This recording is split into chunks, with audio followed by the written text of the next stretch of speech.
Salam semua Bapak Ibu jemaat dan saudara-saudari yang dikasihi Tuhan. Pagi hari ini kita bersyukur kepada Tuhan sebab kita dapat bertemu sekali lagi pada minggu ini, pada hari ini, di mana kita terus melakukan ibadah online sebab kita masih di kawasan zon merah, sehingga ibadah di gereja tidak diperbolehkan buat masa sekarang ini. Apapun, kita tetap bersyukur kepada Tuhan sebab kita dapat mengadakan ibadah online pada pagi hari ini. Puji Tuhan sebab kita dapat bersama-sama mengadakan ibadah online. Jadi pagi hari ini kita bersyukur kepada Tuhan sebab kesehatan, kekuatan yang Tuhan telah berikan kepada setiap pribadi kita sehingga kita dapat bernafas hingga pada saat ini. Itu bukan karena kita, tapi semuanya adalah oleh karena Tuhan. Sebelum kita meneruskan ibadah kita dengan firman Tuhan, mendengar firman Tuhan, mari kita datang kepada Tuhan dalam doa kita. Saya akan bawa kita dalam doa. Terpujilah nama-Mu ya Tuhan Yesus, kesempatan yang sungguh indah pada pagi hari ini kami dapat bersama-sama untuk mengadakan kebaktian online pada pagi hari ini. Sungguh kami bersyukur kepada-Mu sebab kesempatan yang Tuhan telah berikan kepada setiap pribadi kami yang walaupun kami tidak dapat mengadakan kebaktian di gereja seperti yang biasa kami lakukan, namun kami tahu bahwa dalam hal ini pun Tuhan memberkati kami, yang walaupun kami mengadakan kebaktian secara maya, namun kami percaya Tuhan Engkau Allah yang selalu ada bagi kami dan memberkati kami. Kami menyerahkan masa yang kami pergunakan pada pagi hari ini ke dalam tangan-Mu ya Tuhan Yesus. Engkau bersama dengan kami dari awal sehingga selesai. Bagi hamba-Mu yang menyampaikan firman-Mu, pakailah hamba-Mu menjadi saluran berkat kepada setiap pendengar pada pagi hari ini. Haleluya Tuhan Yesus, dengar doa kami. Hanya dalam nama Tuhan Yesus Kristus kami sudah berdoa.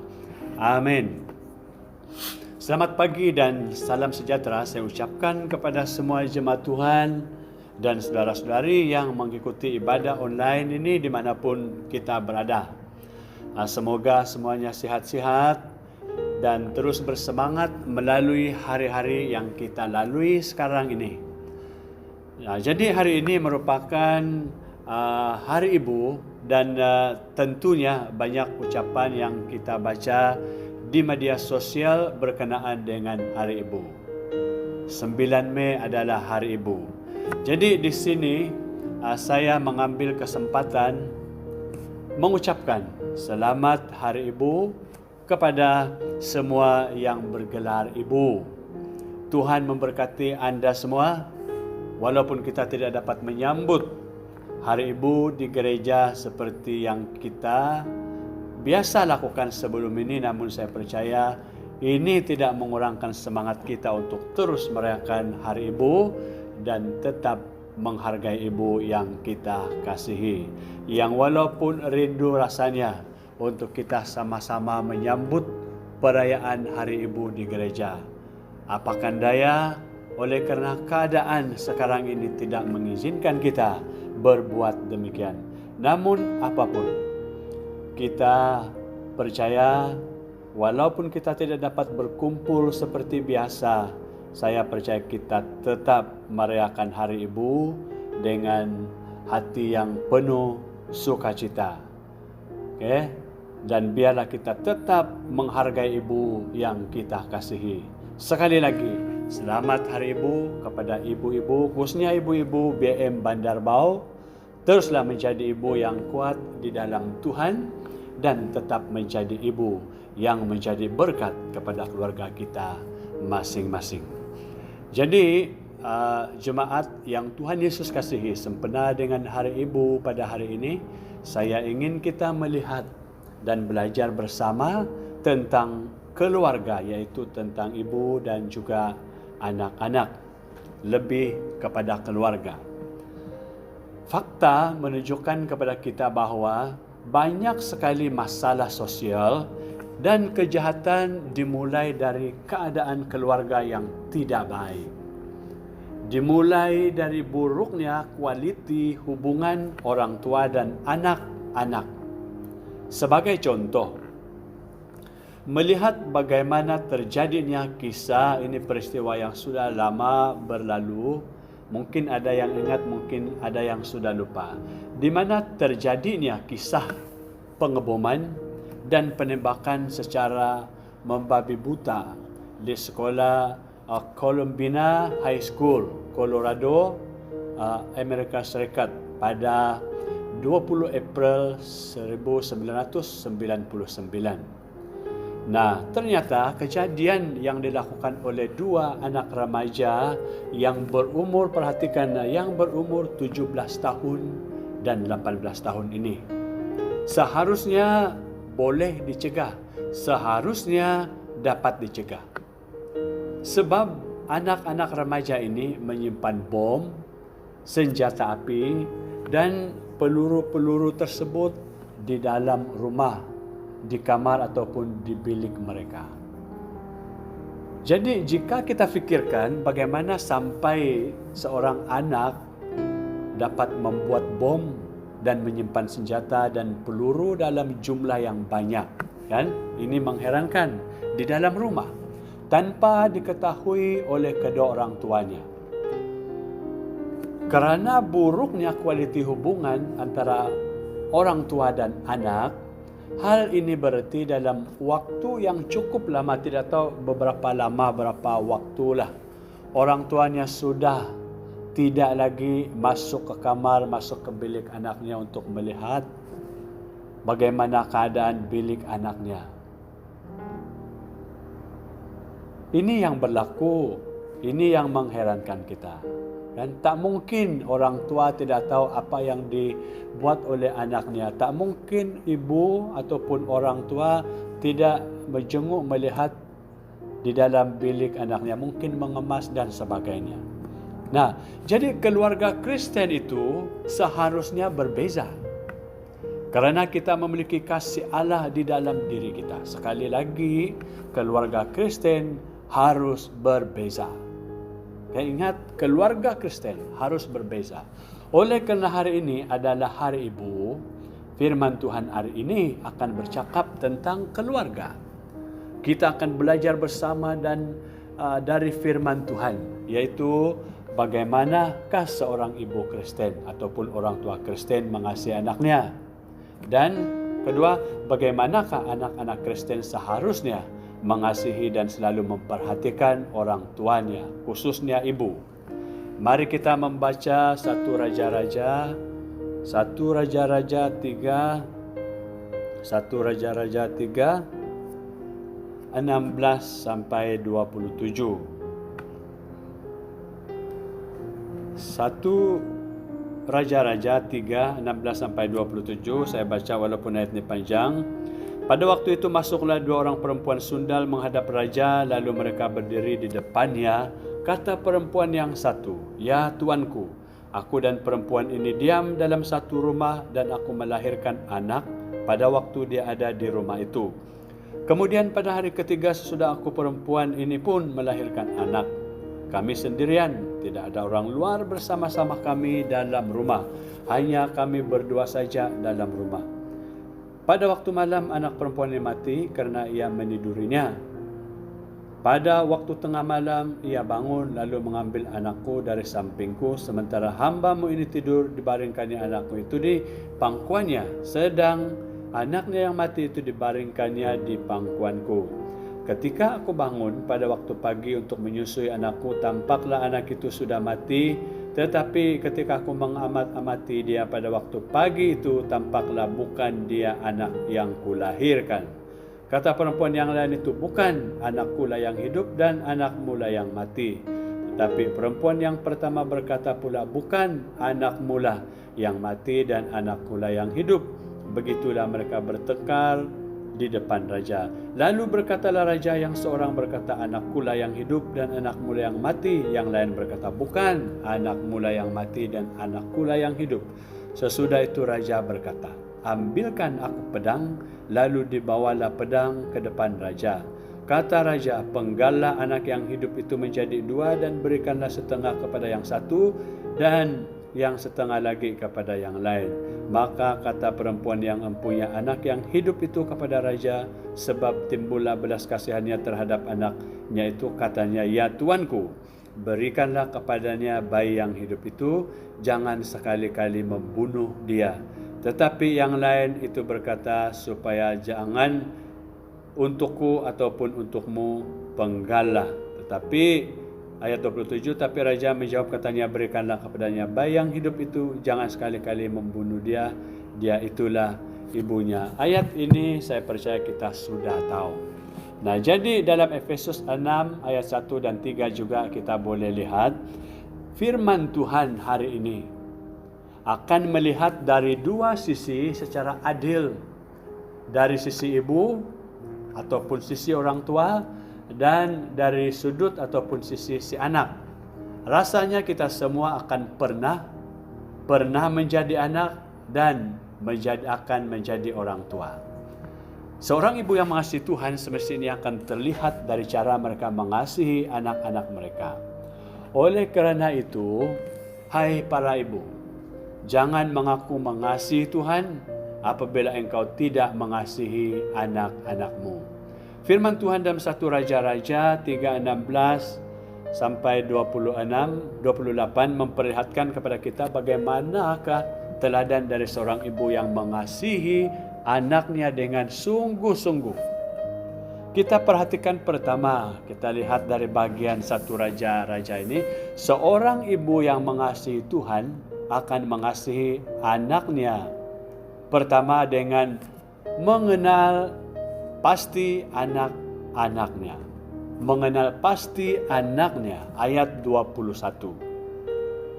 Saya tidak tahu bapak-bapak yang lain, tapi saya secara pribadi punya kelemahan khususnya bila mengenali anak ataupun bayi yang masih kecil. Sebagai contoh, bayi yang baru dilahirkan, bila orang bertanya dia mirip siapa dan seperti siapa, saya susah nak jawab dia mirip siapa dan anak siapa. Namun kalau kita lihat dari 1 Raja-Raja 3:21, ibu itu tidak demikian.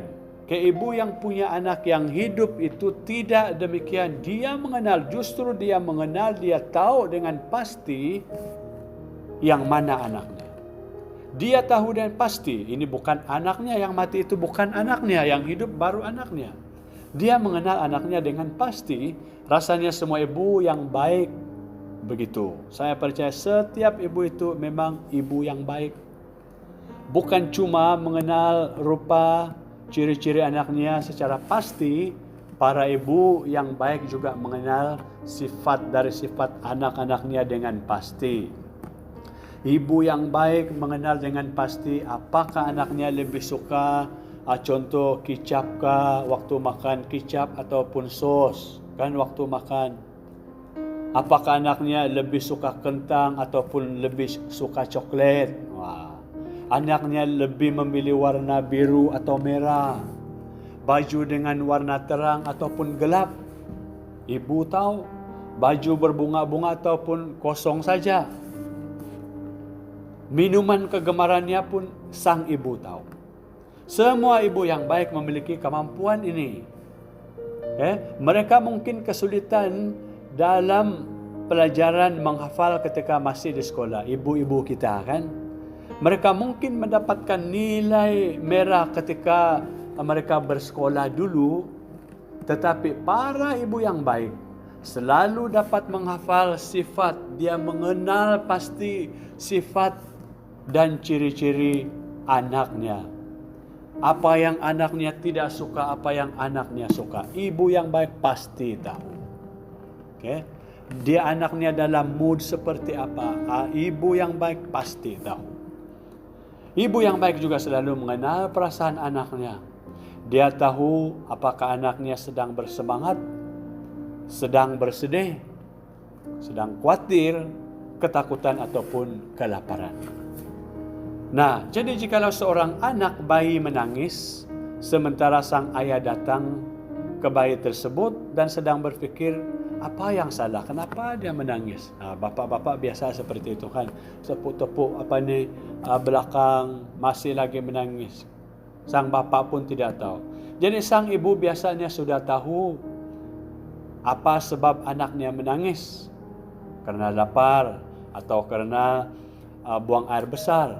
Itulah ciri-ciri pertama seorang ibu yang mengasihi anaknya dengan sungguh-sungguh, yaitu mengenal anaknya dengan pasti. Jadi ibu yang baik itu adalah ibu yang mengenal anaknya dengan pasti. Sifat anaknya, apa yang anaknya mau, ibu yang baik tahu, dapat hafal semua. Okay? Ciri-ciri seperti apa anaknya itu. Nah, jadi ibu yang baik mengenal anaknya dengan pasti. Lalu yang seterusnya, seorang ibu yang mengasihi Tuhan, seorang ibu yang baik akan mengasihi anak-anaknya dengan begitu peduli, bahkan rela berkorban apapun untuk hal terbaik bagi anaknya. 1 Raja-Raja 3 ayat 26. Dia peduli, bahkan dia sanggup berkorban, rela berkorban apapun. Inilah pengorbanan ibu. Mereka sanggup kelaparan, mereka sanggup berbuat apa saja demi anak-anaknya. Ibu, seorang ibu yang mengasihi Tuhan, dia sangat peduli, dia rela berkorban. Secara kejiwaan untuk seorang ibu merelakan anaknya berpisah dari dirinya adalah sebuah tindakan yang sangat sulit dan melukai dirinya sendiri. Waktu terpisah dengan seorang anak, biasanya ibulah yang paling sedih. Contoh, jika anak kita pergi ke sekolah jauh dari kita, mungkin ke luar negeri, jauh daripada kita. Waktu anak kita berangkat, waktu anak kita bersekolah, jauh daripada kita. Biasa siapa yang lebih sedih? Siapa yang kelihatan sangat yang menangis, yang tidak dapat menyembunyikan perasaan sedih mereka? Ibu. Okay? Nah, jadi secara kejiwaan untuk seorang ibu sangat sulit merelakan anaknya berpisah dari dirinya. Namun, kalau kita perhatikan, seorang ibu sanggup berkorban apapun demi anak-anaknya. Dan ibu dalam cerita firman Tuhan ini, dalam 1 Raja-Raja ini melakukannya. Okay?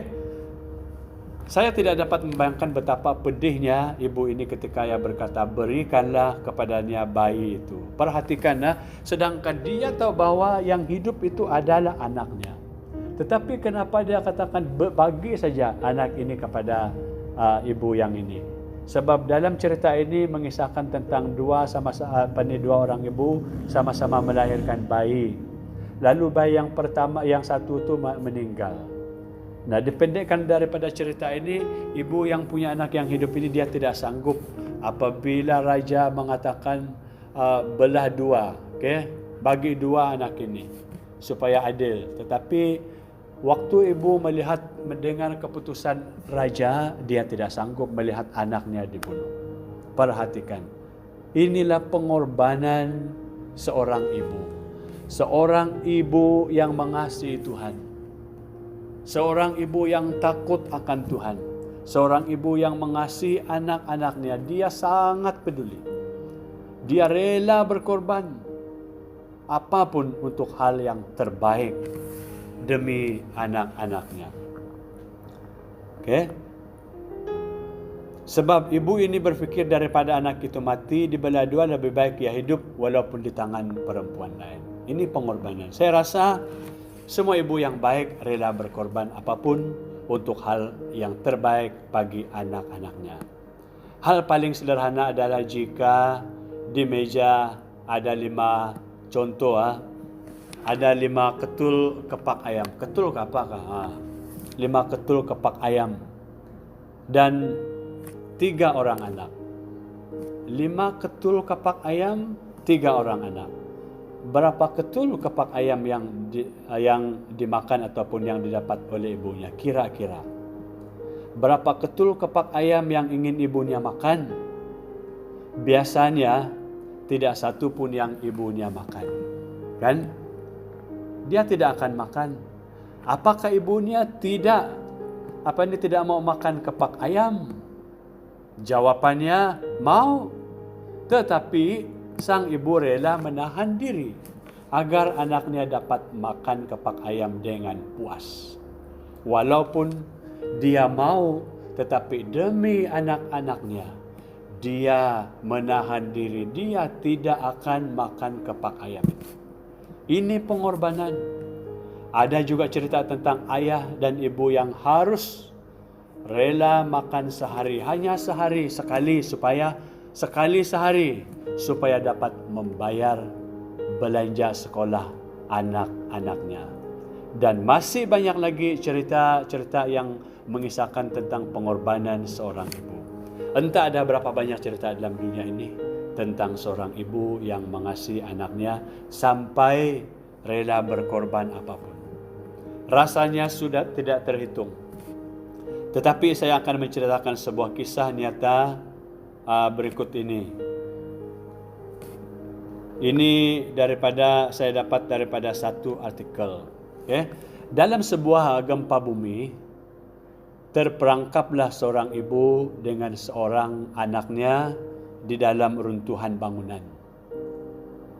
Selama berhari-hari tertimbun dalam runtuhan bangunan, ibu dan anaknya tetap bertahan hidup, terjepit di dalam runtuhan bangunan. Namun sang anak terus mengeluh haus, menangis karena haus beberapa hari terjepit.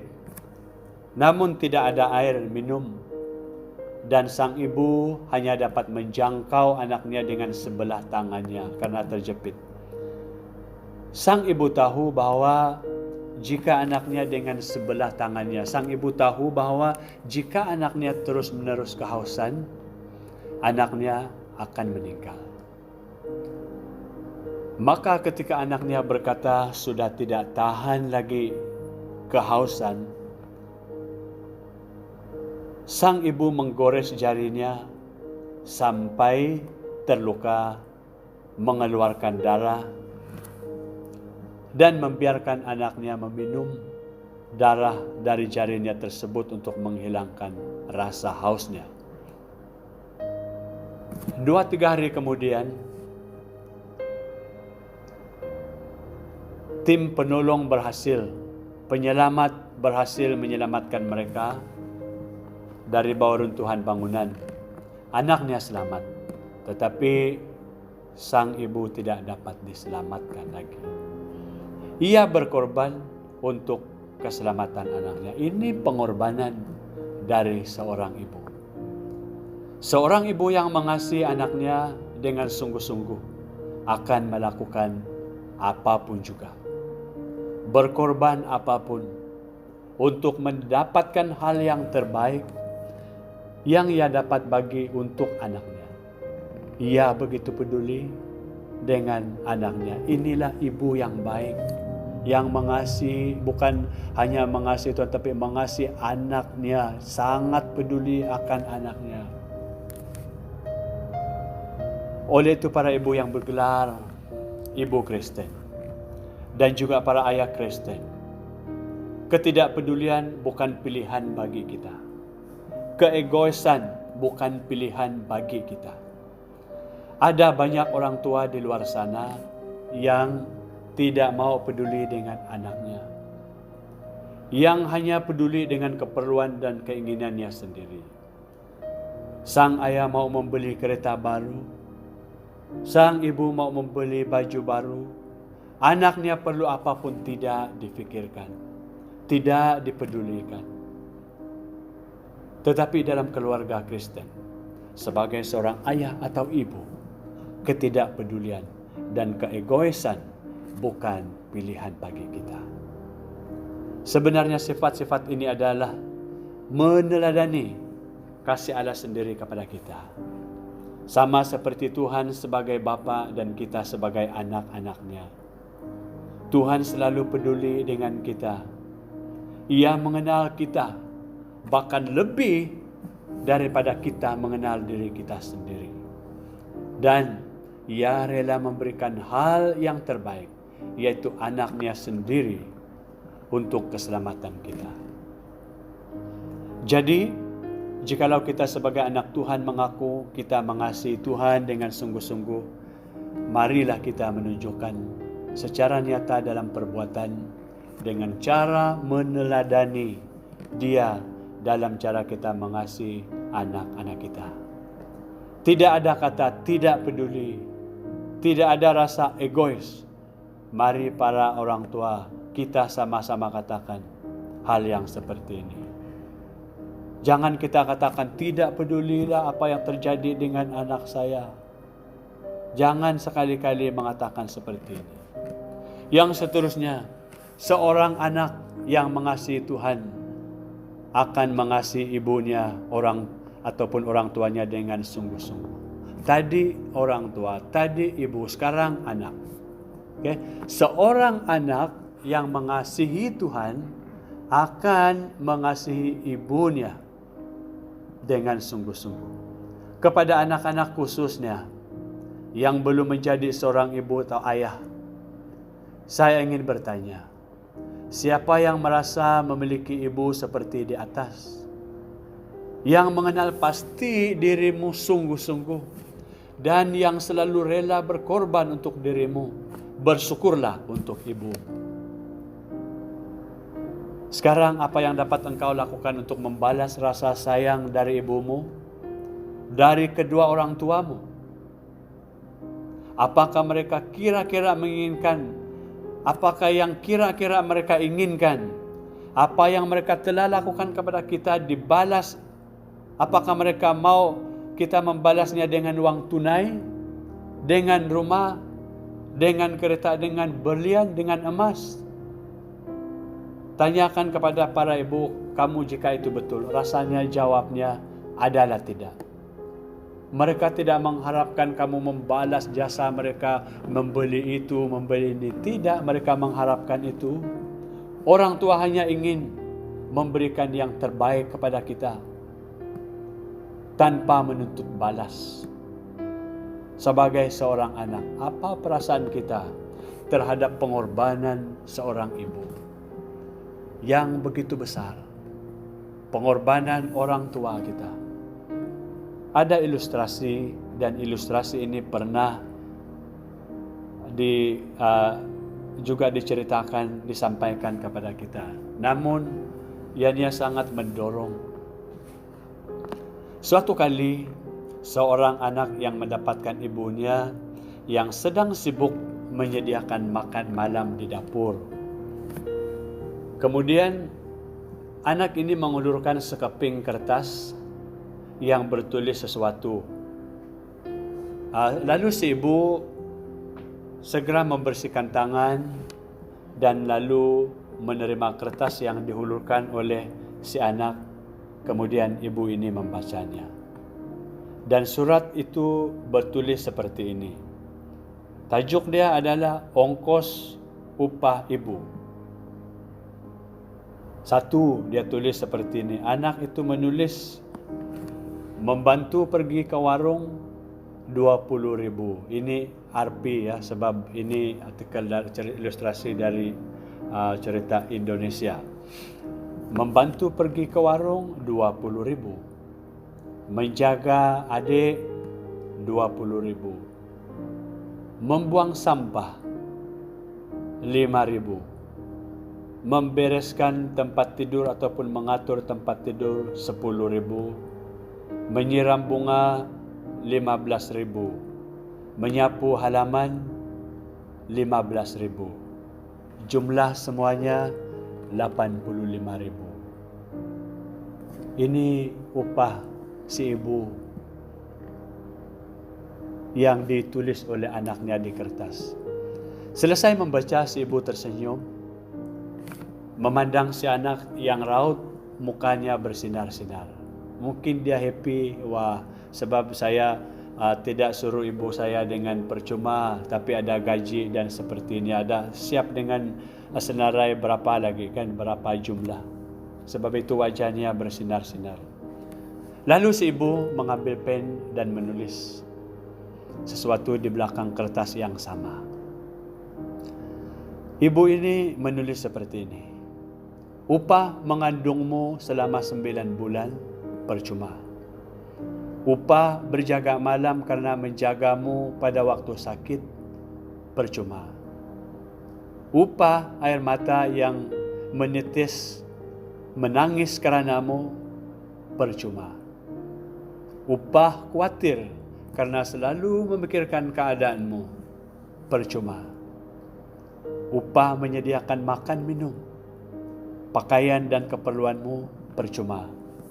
Upah mencuci pakaian, gelas, piring dan keperluanmu, percuma. Lalu jumlah keseluruhan nilai kasihku, percuma. Air mata si anak berlinang. Setelah membaca, si anak menatap wajah ibu, memeluknya dan berkata, "Saya sayang ibu."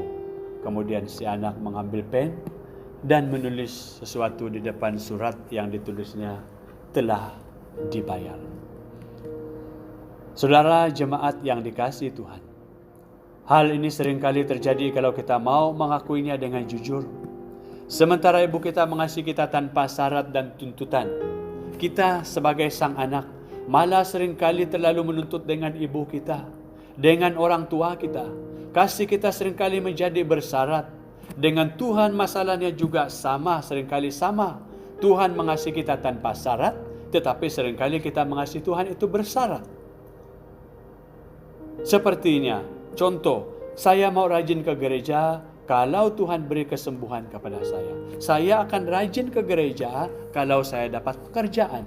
Kalau Tuhan kasih saya punya banyak duit, kasih banyak duit dengan saya. Kalau Tuhan dan semuanya. Kalau, kan? Bersyarat. Maka sama juga, seorang anak yang mengasihi Tuhan dengan sungguh-sungguh akan terlihat dari cara mereka mengasihi orang tua mereka.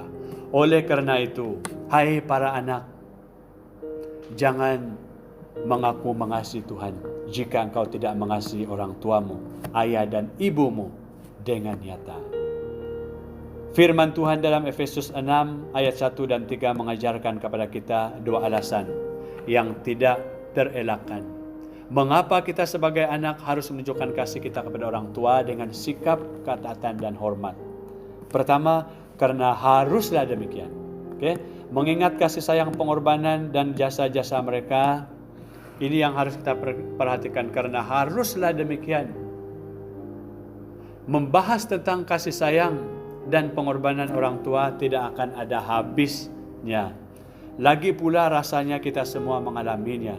Jikalau ditanya, seberapa banyak kita berhutang kepada orang tua kita? Jika dihitung, memang tidak akan dapat dikira.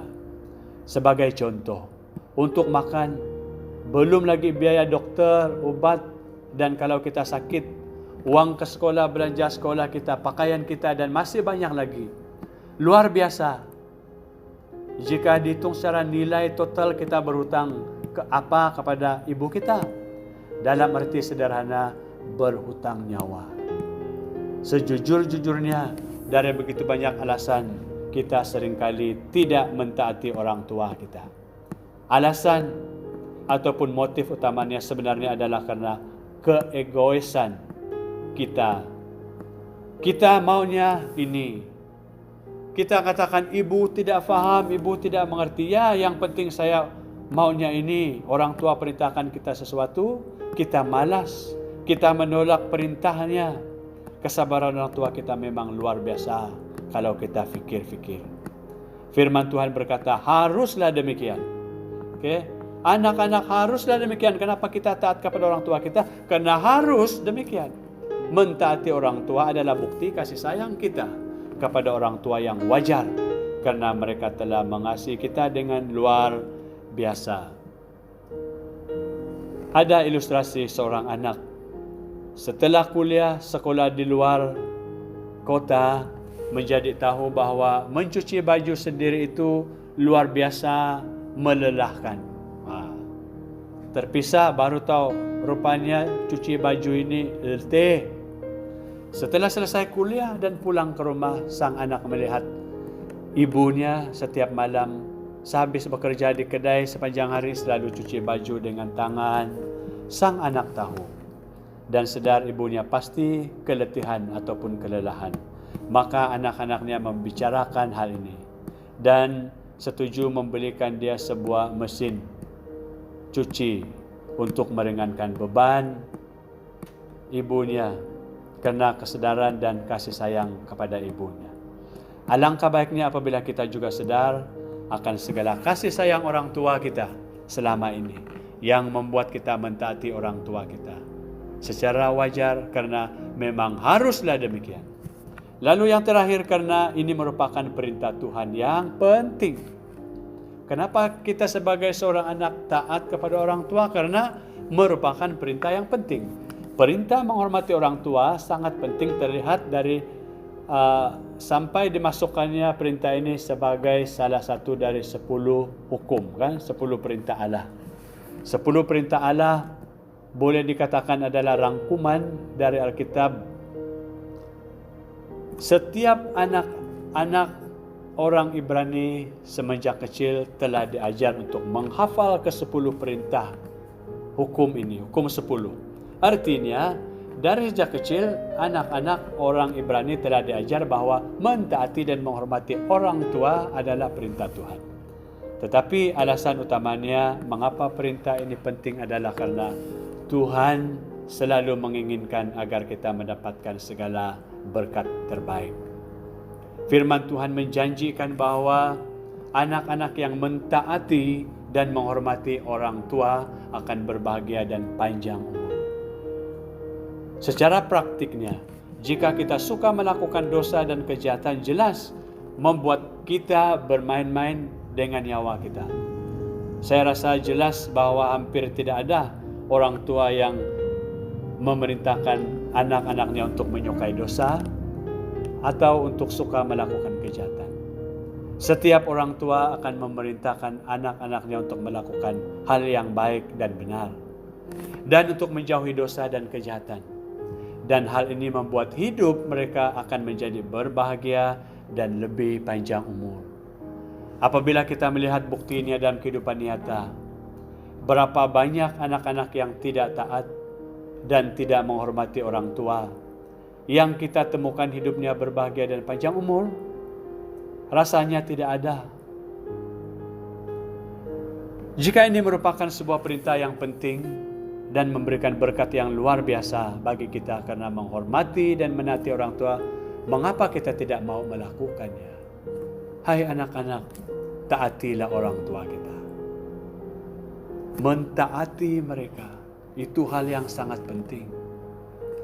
Lalu bagaimana kalau orang tua saya bukanlah orang tua yang benar-benar baik? Mungkin kita bertanya seperti itu. Kalaupun orang tua kita bukanlah orang tua yang baik seperti yang seharusnya, hal ini juga tidak membuat kita menjadi diperbolehkan, membuatkan kita boleh untuk tidak mentaati mereka. Tidak boleh, tetap menghormati orang tua kita. Mentaati dan menghormati orang tua adalah perintah Tuhan yang harus kita jalankan dalam segala keadaan. Ini adalah perintah Tuhan yang harus dilakukan.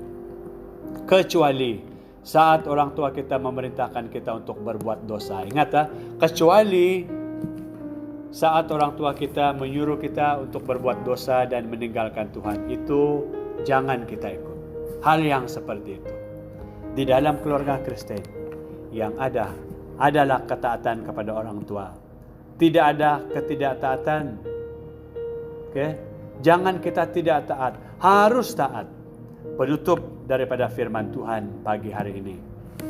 Dalam peringatan Hari Ibu, dalam ibadah hari ini, biarlah firman Tuhan mengingatkan orang tua untuk mengasihi anaknya dengan sungguh-sungguh melalui tindakan nyata tanpa rasa tidak peduli, tanpa rasa ego, dan juga mengingatkan anak-anak untuk mengasihi orang tuanya dengan sungguh-sungguh melalui tindakan nyata, ketaatan, dan menghormati orang tua kita. Sekali lagi, keluarga Kristen harusnya berbeza karena kita memiliki kasih Allah di dalam diri kita yang mengajar kita, yang mengajar kita mentaati dan menghormati orang tua. Sebagai contoh, kalau kita perhatikan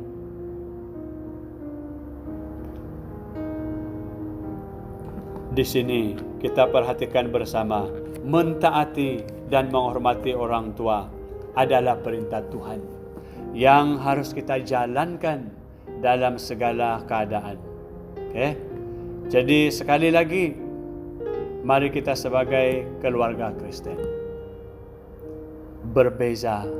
Jangan sama seperti keluarga orang yang tidak mengenal Tuhan.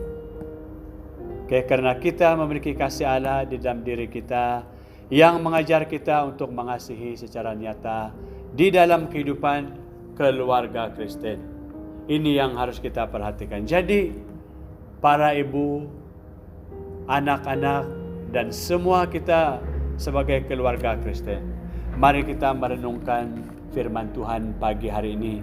Biarlah firman Tuhan ini menjadi berkat, mendorong kita sebagai seorang ibu Kristen, sebagai seorang anak Kristen, sebagai seorang keluarga Kristen, apa yang seharusnya kita lakukan dan seharusnya kita tidak boleh lakukan terhadap orang tua kita. Tuhan memberkati. Sekali lagi saya ucapkan selamat Hari Ibu. Tuhan memberkati para ibu dimanapun berada. Mari kita berdoa. Terpujilah namamu ya Tuhan Yesus. Pada pagi hari ini kami dapat sama-sama belajar tentang sabdamu. Bersyukur kami kepadamu ya Tuhan, oleh karena Engkau telah bersama dengan kami dari awal kami mendengar firman-Mu sebentar tadi sehingga selesai. Biarlah firman Tuhan yang telah disampaikan ya Tuhan Yesus dapat menguatkan iman setiap pribadi kami. Tuhan, kesempatan pada pagi hari ini sempena dengan Hari Ibu, hamba berdoa secara khusus menyerahkan para ibu baik yang ada di BM Bandar Bau, baik yang berada di mana-mana yang mengikuti ibadah online ini. Hamba berdoa di dalam nama Tuhan Yesus, berkatilah para ibu-ibu ya Tuhan, agar mereka tetap menjadi ibu yang baik, menjadi ibu yang menjadi berkat, contoh yang baik dan yang baik kepada anak-anak mereka, menjadi ibu yang mengasihi Tuhan. Terima kasih ya Tuhan. Dan bagi kami sebagai seorang anak, biarlah kami taat, biarlah kami mengasihi orang tua kami, ibu kami Tuhan, sebab haruslah demikian. Itulah perintah yang sangat penting. Terima kasih ya Tuhan, kami percaya setiap kami yang telah mendengar firman-Mu pagi hari ini sungguh-sungguh diberkati bersama. Haleluya Tuhan, terpujilah nama-Mu. Hanya di dalam nama Tuhan Yesus Kristus kami sudah berdoa. Amin. Jadi firman Tuhan pagi hari ini hanya sampai di sini. Tuhan memberkati. Berjumpa lagi di lain kesempatan. Haleluya.